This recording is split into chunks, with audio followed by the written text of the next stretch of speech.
Hello నమస్తే. ప్రస్తుతం అయితే మనం అన్వాడ మండల స్థానికంగా గుండెల గ్రామ పంచాయతీ పరిధిలో అయితే ఉన్నాము. స్థానికంగా దేశవ్యాప్తంగా అదేవిధంగా మహబూబ్నగర్ పార్లమెంట్ వ్యాప్తంగా ఎలక్షన్ సంబంధించిన ఒక ఫీవర్ అయితే నడుస్తుంది. లోక్సభ ఎలక్షన్ సంబంధించి మరి స్థానికంగా ఎలక్షన్లకు సంబంధించి కరెక్ట్ 6 రోజులు అయితే మిగిలి ఉంది. దానికి సంబంధించి ఇంటింటి ప్రచారంలో ఒక ఎండను సైతం లెక్క చేయకుండా ప్రతి ఒక్కరూ ఒక సైనికులు లెక్క పోరాడుతున్నారు. సో వారికి సంబంధించి స్థానికంగా ఇంటింటి ప్రచారంలో ప్రజల నుంచి ఎటువంటి స్పందన వస్తుంది ఏంటిదని చెప్పేసి వారి మాటల్లోనే తెలుసుకునే ప్రయత్నం అయితే చేద్దాం. నమస్తే అన్న. నమస్తే. ఎలా ఉన్నారన్న? బాగున్నారా? బాగున్నారా? సో ఎలక్షన్లకు సంబంధించి ఇంటింటి ప్రచారంలో ప్రజల నుంచి ఎటువంటి స్పందన వస్తున్నది? ఇప్పుడు ఇంతకుముందు టీఆర్ఎస్ గవర్నమెంట్ ఉంది, ఇంటింటికి పథకాలు అనేది రాలేదు. గొల్లు ఇస్తామని డీడీలు కట్టించుకున్నారు, వాళ్ళని మంటింటే ముంచింది టీఆర్ఎస్ గవర్నమెంట్. అదే దృష్టిలో పెట్టుకొని ప్రతి తెలంగాణ ఆడబిడ్డ మన రేవంత్ రెడ్డి మహమ్మద్ ముఖ్యమంత్రి కాబట్టి దృష్టిలో పెట్టుకొని 7 స్థానాలకు ఎమ్మెల్యేలు 7 స్థానాలు గెలిపించుకున్న ఆయన దాన్ని ముఖ్యమంత్రి అయిండు. ఇప్పుడు కూడా ఎంపీ స్థానం గెలిచినాక ప్రతి ఇంటికి ప్రచారం చేయడం జరుగుతుంది. గొండెల మేము 10 వాళ్ళు ఉన్నాయి మా ఊళ్ళో, 2 బూతులు. సో సీఎం కాంగ్రెస్ పార్టీకి చెందిన వ్యక్తి మరియు ఇదే ప్రాంతం వ్యక్తి, అదేవిధంగా ఎమ్మెల్యే ఎన్ఎం శ్రీనివాసరెడ్డి గారు కూడా కాంగ్రెస్ పార్టీకి సంబంధించిన వ్యక్తి. అంటే ఇక ఎంపీ గెలిస్తే కింద నుంచి పై వరకు ఒకే పార్టీకి సంబంధించిన వాళ్ళు ఇదే ప్రాంతం వ్యక్తులు అవడం వల్ల పాలమూరికి అభివృద్ధి విషయంలో పరుగులు పెడుతుంది అనుకోవచ్చు. కేంద్రంలో కాంగ్రెస్ ఉంటే బాగుంటుంది. మన స్టేట్లో ఆల్రెడీ మన గవర్నమెంట్ ఫామ్ అయింది. అంటే మనకు కూడా సపోర్ట్ కావాలంటే మనకు ఎంపీకి చల్లవంశేంద్రన్నకు చేతి గుర్తు కోటేసి గెలిపిస్తేనే మనకు పథకాలు ఇంకా మరికొన్ని ఎక్కువ వచ్చే అవకాశాలు ఉంటాయి. కాబట్టి కాంగ్రెస్ అధికారం రావాలని ఊళ్ళో ప్రచారం చేయడం జరుగుతుంది. సో ఈ గుండెల గ్రామ పంచాయతీలో ఎంత ఓటింగ్ ఎంత? 2230 పెద్ద గ్రామ పంచాయతీ. మరి ఎంత? ఈ గ్రామ పంచాయతీకి వెళ్ళి 6 గ్రామ పంచాయతీ అలా కాగా మళ్ళీ 2000 చిల్లర మిగిలింది. సో అన్వాడ మండల్లో టంకర తర్వాత ఇదే గ్రామం పెద్ద వేపూర్ ఉంది. ఇప్పుడు మళ్ళీ ప్రస్తుతానికి వేపూర్ గ్రామం ఉంది, ఒక టాప్ 5లో ఉంది. టాప్ 5లో ఉంటుంది. ఇప్పుడు గుండెల థర్డ్.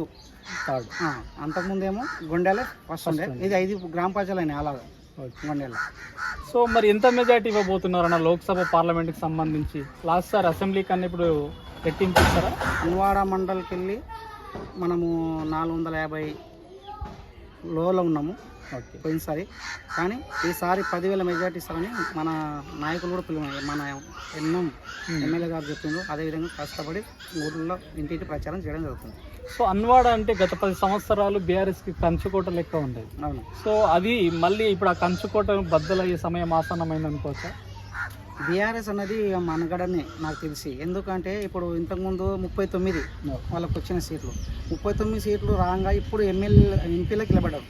నాకు తెలిసి బహుశా 1 కన్నా ఎక్కువ రాదని అనుకుంటున్నాం తెలంగాణ రాష్ట్రం మొత్తంలో. ఒకటేనా అనుకుంటున్నాం. అది కూడా ఉందో లేదో లాస్ట్కి వస్తే బీజేపీకి అమలుపోతా కూడా తెలియదు. ఇప్పుడు ఆల్రెడీ ఇన్నర్ ఫీలింగ్ అదే ఉంది కదా, సపోర్టింగ్ అక్కడనే ఉంది. ఆ విధంగా నడుస్తుంది. ఇప్పుడు మాట్లాడతారా?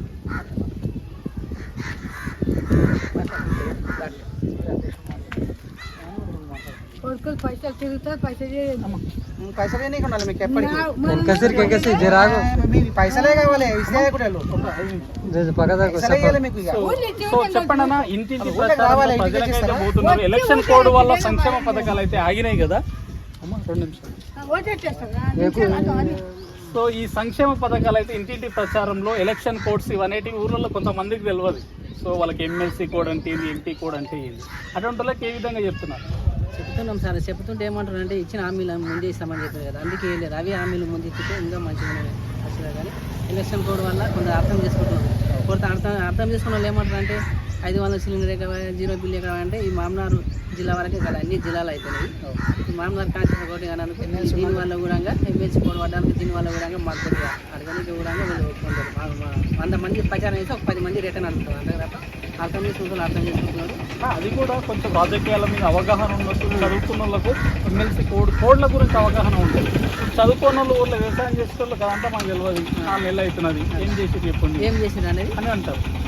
వ్యవసాయం చేసిన ఏమంటే రైతు బంధు 5 ఉంటే 4 ఎకరాలు 5 ఎకరాల వరకు వేసేసింది. కొంతమందికి రాని వాళ్ళు ఉంటే కూడా 10 మందికి చెప్తున్నారు. అంతే 2 లక్షల రుణమాఫీ కూడా చేస్తామని ఆగస్టు 15 చేస్తామంటే ఇది కూడా అయితే కానీ జనాలు కొందరు తెలియని వాళ్ళు అంటారు తప్ప 100% అయితే 10 మంది కాదనుకో 90 మంది అవుతారని ఖచ్చితంగా ఈసారి ఓటు చేస్తారని నమ్ముతాను.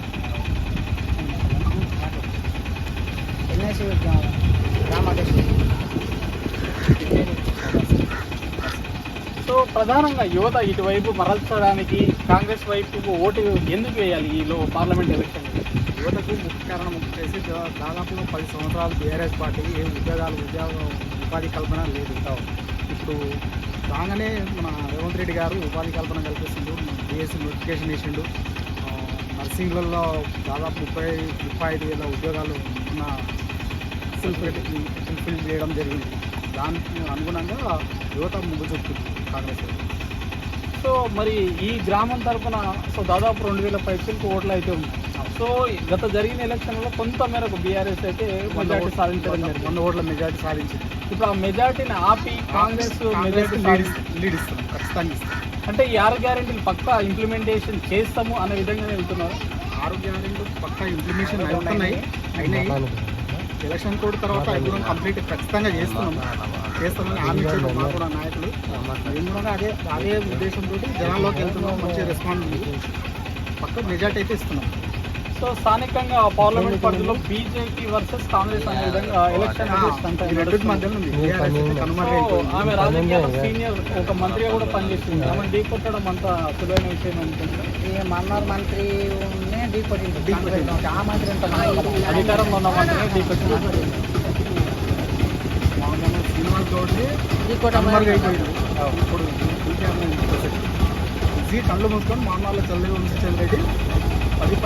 మా కాన్ఫరెన్స్లో 15 మా మండలంలో 15,000 మెజార్టీ వరకు వస్తుంది. 15,000 మెజార్టీ మా అనుమాన మండలం కాంగ్రెస్